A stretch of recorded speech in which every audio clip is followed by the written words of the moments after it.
The great thing about humans in general is we're always improving things. And so entrepreneurs and inventors, and if they follow their curiosity and they follow their passions and they figure something out and then they figure out how to make it better and they're never satisfied. My approach to criticism and what I teach and preach inside Amazon is when you're criticized, first look in a mirror and decide, are your critics right? If they're right, change.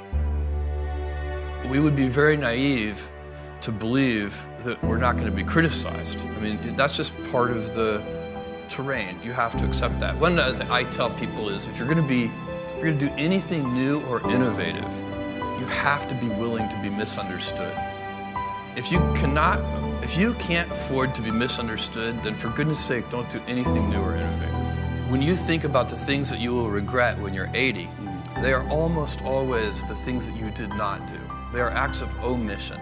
Very rarely are you going to regret something that you did and it failed and didn't work or whatever. But the acts of omission, the thing, it's not, and again, I'm not just talking about business things. It's like, I loved that person and I never told them. And then, 50 years later, you'd be like, why didn't I tell her? Why didn't I go after it? So that's the kind of life regret that is very hard to be happy about when you're telling yourself in a private moment that story of your life. So I think it's anyway. I've won that lottery. I won that lottery of having so many people in my life who have given me that unconditional love. This work-life harmony thing is what I try to teach. And the reality is, if I'm happy at home, I come into the office with tremendous energy. And if I'm happy at work, I come home with tremendous energy. And so it actually is a circle. It's not a balance.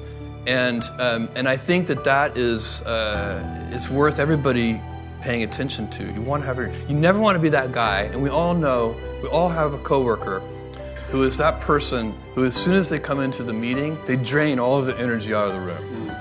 You can just feel the energy level go. You don't want to be that guy. So you want to come into the office and give everybody a kick in their step